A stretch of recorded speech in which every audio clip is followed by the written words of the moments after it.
Halo sobat penyuluh muda.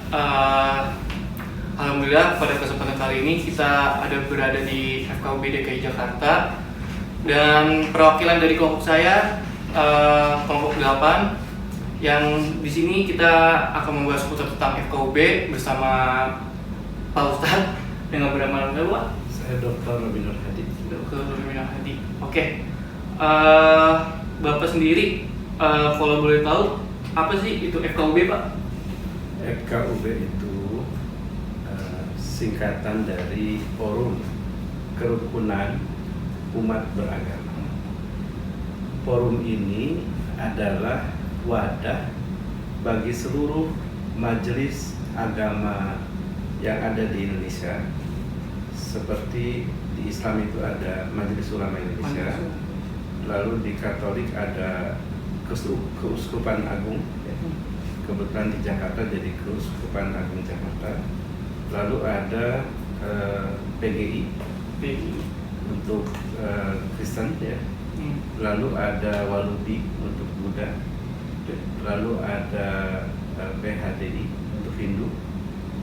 Lalu ada Matakin untuk Konghucu. Jadi ada 6 perwakilan agama yang mereka secara resmi mengirimkan wakil-wakilnya di FKUB. Meski tentu konteks agama ya, itu kita mengikut kepada aturan perundang-undangan yang berlaku. Apabila misalnya tafsirnya itu nanti memasukkan keyakinan dan sebagainya, pada dasarnya kita menerima ya. Yang penting dasar hukumnya ada.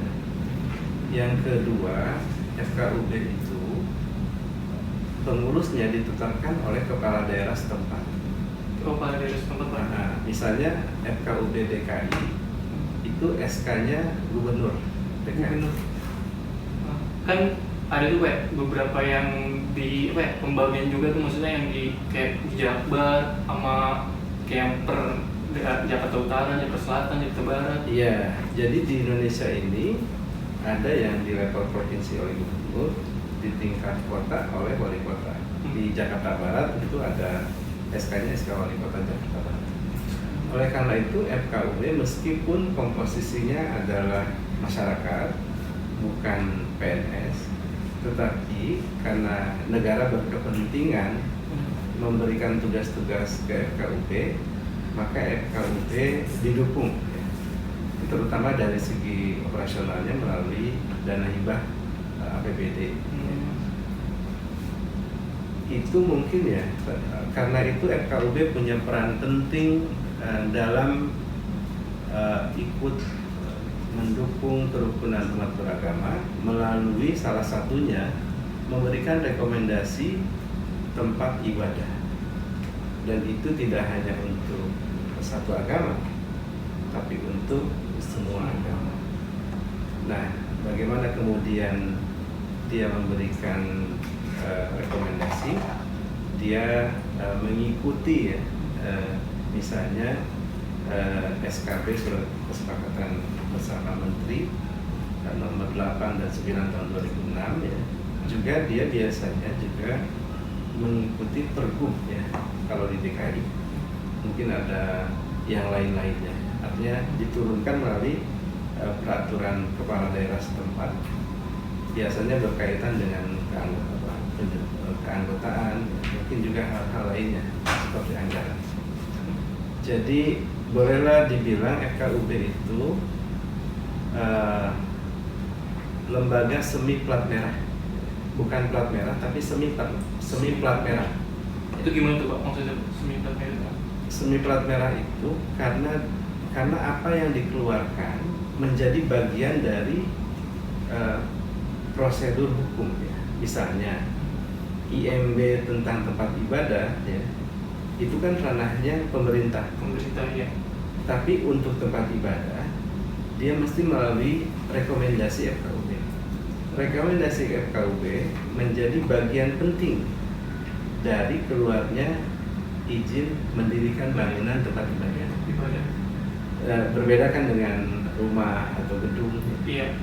karena dia masuk dalam aturan main ya, dalam perundang-undangan, maka dia punya peran yang dititipkan oleh negara kepada sekelompok masyarakat yang tergabung dalam FKUB itu. Jadi memang penting masyarakat, terutama kita kan masyarakat beragama ya, gitu.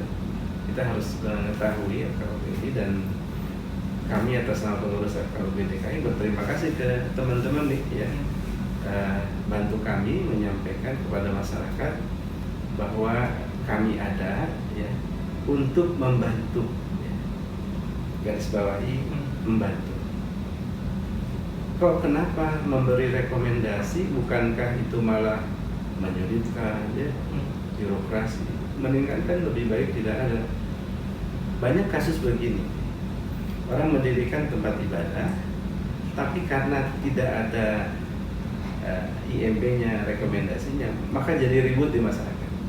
Ya, kita kan suka dengar ya, ada satu agama mendirikan tempat ibadahnya, malah jadi ribut, ya kan, dipersoalkan. Nah, kami ada agar supaya dia tidak ribut.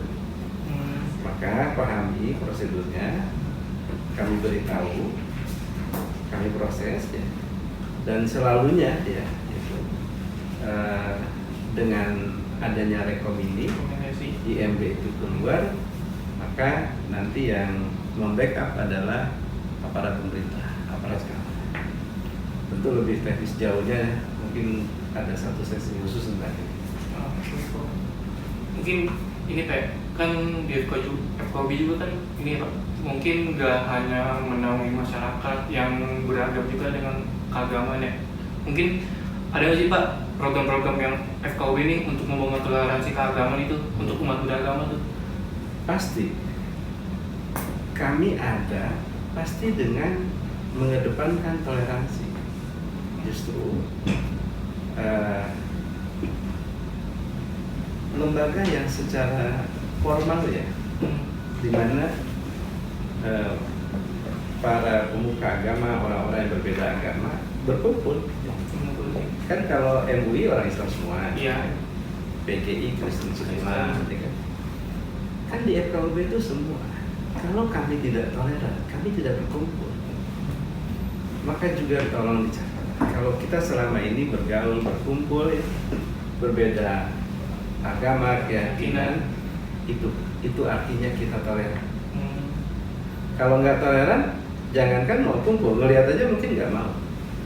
Kita perlu berpositive thinking, berhusnuzon, berprasangka baik ya, bahwa kalau di antara kita itu guyup, ya, gaul, itu artinya sebenarnya kita menerima kehadiran mereka tanpa melihat perbedaan agama, ya kan, suku, etnis, dan ini yang harus dikembangkan, bahwa sebagai bangsa kita itu sebenarnya rukun, toh kita biasa bersama. Ya. Ya, FKUB tentu ya memberi bagian dari keteladanan, bagian dari contoh di mana kita rukun. Mungkin kalau misalkan kan namanya perbedaan pasti ada perbedaan Pak. Itu cara mengatasi kerukunan beragama itu bagaimana Pak? Untuk yang berbeda-beda tuh biasanya untuk menyatukan di satu jalan. Oke, pernah lihat air ketemu minyak nyatu nggak? Enggak kan? Enggak. Bagaimana dia nyatu? Biasanya dikasih sabun, minyak sama air nggak nyatu, dikasih sabun. Gara-gara dikasih sabun jadi nyatu. Coba lihat peran sabun itu sebagai apa? Peran sabun sesungguhnya dia sebagai katalisator. Kita kalau mau bersatu dari perbedaan, maka kita harus punya pribadi katalisator, pribadi yang mau menyambungkan masyarakat. Kalau mau berbaur dengan yang berbeda, maka dia menjadi masyarakat yang katalisator. Nah, peran FKUB pertama membangun dirinya menjadi para katalisator itu, dan mendorong masyarakat juga menjadi masyarakat yang punya jiwa katalisator, jiwa penyambung. Saya ingin menegaskan beberapa pemimpin kita selalu mengatakan bahwa keragaman itu adalah anugerah. Ada orang yang kulitnya kuning, putih, macam-macam. Ada orang yang beragamanya Islam, Kristen, bla bla bla. Kita lihat sebagai bangsa bahwa itu adalah anugerah. Dengan begitu kita bisa belajar. Tetapi saya ingatkan bahwa kerukunan itu adalah ikhtiar.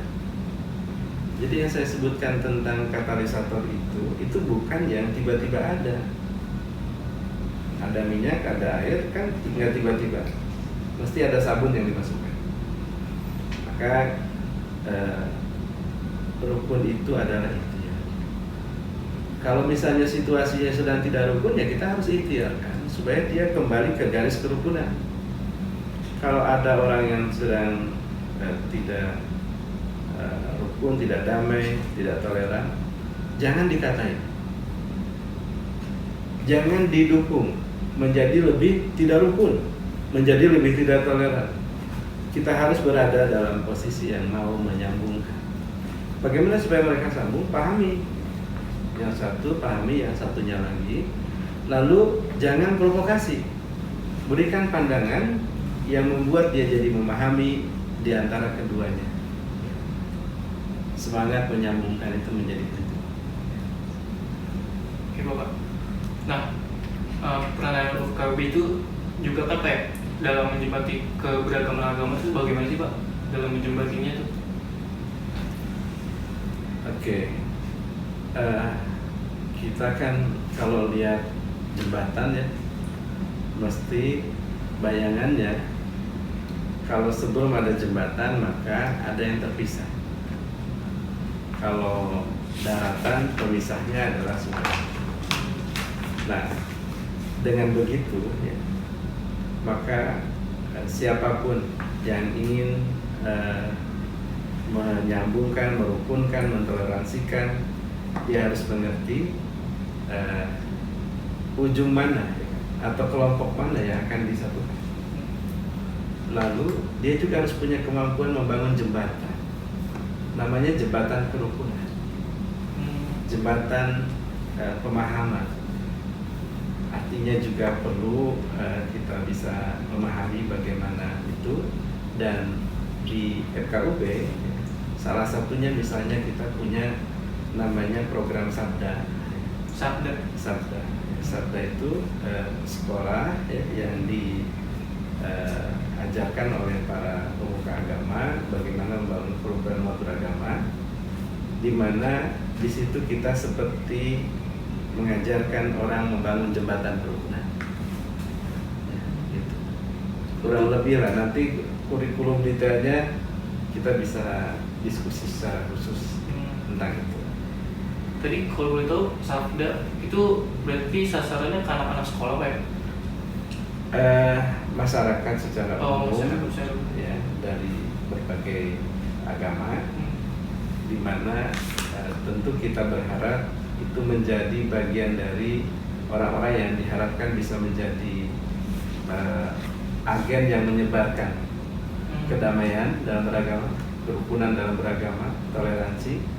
Juga diharapkan mereka bisa menjadi orang-orang yang bisa meneruskan gagasan kita ke depan.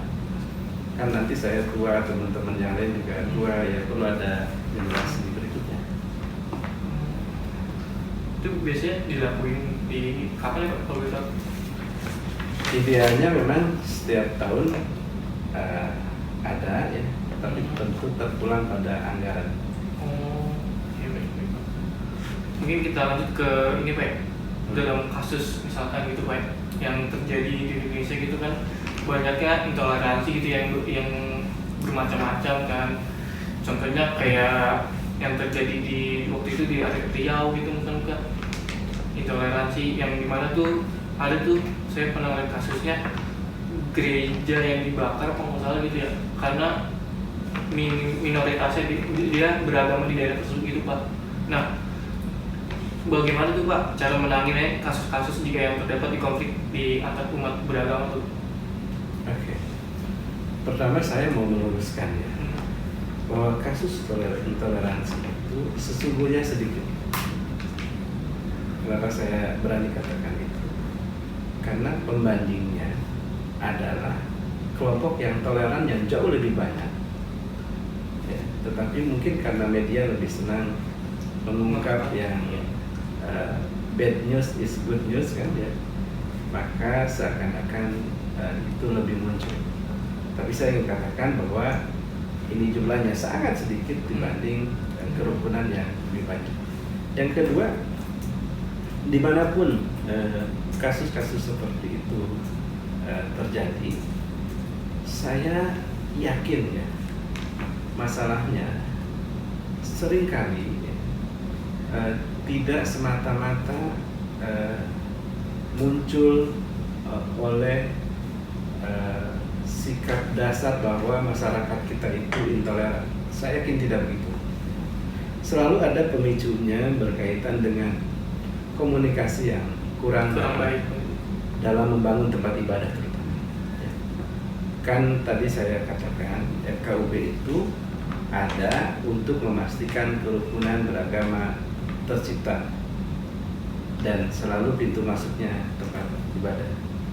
Kalau yang bersangkutan misalnya mengurus perizinan tempat ibadah sampai dia dapatkan IMB-nya, lalu kemudian ada yang protes seperti yang tadi diceritakan, maka FKUB beserta aparat keamanan turun dan pemerintah. Tapi biasanya kalau keributan-keributan itu terjadi, biasanya itu karena potong kompas, tiba-tiba membangun tempat ibadah, Tidak ada yang koordinasi. tidak bicara ke RT RW. Dalam membangun tempat ibadah itu ada namanya rumus 60-90. Pernah dengar kan? Belum Pak. Nah, ini penting. Dalam membangun tempat ibadah itu ada 3 syarat utama, syarat umum, syarat teknis, syarat khusus. Saya tidak bicara umum dan teknis karena itu wilayah umumnya negara. Tapi secara khusus itu ada berdasarkan SKP surat bersama ya, Menteri itu siapa yang mau membangun tempat ibadah, dia perlu dipastikan bahwa tempat ibadah itu akan digunakan oleh minimalnya 90 orang. Oh, dari jamaahnya itu Pak? Iya. Soalnya kemarin yang saya sempat dengar dari openingnya, dari pemateri itu minimal 40 atau 50 orang dari persetujuan warga setempat kalau itu. Oke, saya tidak bisa mendiskusikan yang sumbernya tidak jelas. Ya. Siapa pematerinya, di mana, apakah yang bersangkutan merujuk pada aturan atau tidak ya, saya tidak ingin ke situ. Tapi kalau berdasarkan surat kesepakatan ya, antara Menteri Agama dengan Menteri Dalam Negeri nomor 89 tahun 2006 itu 90 adalah pemeluknya. Membangun 90. Nah, 60 pendukungnya. Nah, jadi tempat ibadah ini akan digunakan oleh minimal 90 orang. Lalu didukung oleh 60 masyarakat dengan radius 1 km. Ya. 1 km ya, berarti 500 kan ya. Coba aja tuh. Warga setempat dari tempat Iya. ibadah tersebut ya. Dan merepresentasi semua agama yang ada di situ. Kalau misalnya dia dari Kristen misalnya, ya harus ada yang dari Muslim. Kalau dia di situ ada Hindu, ya ambil juga dari Buddha juga begitu. Nah, kalau prosesnya ini dijalani dan FKUB kan pasti akan melakukan prosedur itu. Misalnya orang sudah daftar ya, pasti diundang. Dan kita visit. Saat visit itu, misalnya yang dibangun masjid, nanti yang datang dari agama lain. Begitu pula kalau dari Kristen, yang datang dari Islam, dari Hindu. mereka nanti menyampaikan pandangan. Dan selalu dalam visit itu diundang RT. Kan lokasi kan pasti ada di RT mana kan, RW-nya. Lalu kalau dia ada kepala desanya, camatnya, lalu dan ramilnya, ya kan? Ada polseknya, itu diundang semua. Ditanya semuanya oleh kita. Maksudnya ditanya bukan diinterogasi, bukan, tapi ditanya pandangan. Termasuk misalnya apakah di sini memunculkan penolakan atau keributan atau macam-macam. Kalau toh ada, nanti mengemuka di situ. Nah, kita nanti meluruskan berdasarkan aturan hukum perundang-undangan yang berlaku. Jadi kita tidak basisnya karena kita sebagai pemuka agama lalu kemudian menggunakan ayat masing-masing yang ketemu, ya kan, gitu. Tapi rujukannya adalah undang-undang. Nah, di situ kalau misalnya sudah terjadi, maka pertama itu bagian dari cara FKUB memastikan, ya, menjembatani, memastikan kerukunan beragama tercipta, juga menenangkan, ya. Mereka kalau sudah begitu, umumnya ya itu yang keluar. Nah, dengan begitu kan lebih nyaman. Pendirian tempat ibadahnya didukung oleh aturan perundang-undangan. Maka insya Allah kasus-kasus seperti itu yang di Riau ya atau di mana saja ya, sebenarnya tidak akan terjadi, termasuk yang terakhir di Purwakarta ya, dan sebagainya. Jadi kasus Purwakarta kan juga sama sebenarnya. Tiba-tiba kemudian menjadikan tempat ibadah dari satu tempat yang tadinya itu. Tapi ya ujung-ujungnya kan soal di mana proses seperti ini tidak dilalui. Jadi saya menghimbau ya, dimanapun tinggal ya, dan mau membuat tempat ibadah, temuin FKUB. FKUB di mana saja. Nanti teman-teman FKUB akan memandu. Kalau misalnya teman FKUB di sana nggak ada, nggak apa-apa, boleh menghubungi melalui kami. Nanti kami akan arahkan ke FKUB setempat. Mungkin kami bisa bantu melalui jaringan kami yang ada di mana. Misalnya di Sebutah, rumah di mana? Di mana kabupatennya? Cikupa. Cikupa itu Kabupaten Tangerang. Nah, berarti nanti kami hubungi FKUB Banten, nanti dari Banten ke Kabupaten Tangerang. Semua ada jalan kalau kita komunikasi, dialog, ya. Yang penting punya niat baik. Oke, Pak. Mungkin terakhir Pak untuk sesi ini ada nggak sih Pak pesan-pesan untuk generasi milenial yang agak semangat gitu Pak untuk membangun toleransi gitu ya yang beragam di Indonesia Pak? Oke. Pastikan bahwa sebenarnya kita ini membutuhkan toleransi, bukan toleransi membutuhkan kita. Kok begitu? Kok butuh ya? Kok perlu? Sekarang begini, teman-teman milenial ya, sebutlah mau nonton konser Coldplay misalnya, yang lagi rame kan. Kalau dia tidak toleran terhadap orang yang berbeda agama, saat masuk ke pintu gate ya, pintu apalah gitu ya, kalau dia kemudian merasa reject kepada teman-teman yang berbeda agama, maka ini akan menjadi hal yang reject buat kitanya ya.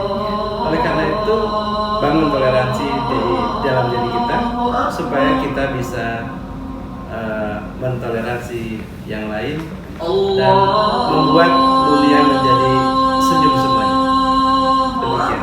Oke, mungkin untuk pembahasan hari ini cukup sekian ya, karena dilihat dari kesimpulan bahwasanya forum kerukunan umat beragama adalah sebuah forum perwakilan agama dari 6 agama yang ada di Indonesia. FKUB adalah lembaga seni plat merah karena apa yang dikeluarkan menjadi bagian dari prosedur hukum. Rekomendasi FKUB ini berperan penting dalam penentuan hukum, terutama dalam hal beragama. FKUB juga merupakan agen yang mengedepankan toleransi. Selain itu juga FKUB berperan membangun dirinya menjadi katalisator dan mendorong masyarakat menjadi jiwa katalisator atau penyambung. Sekian mungkin ya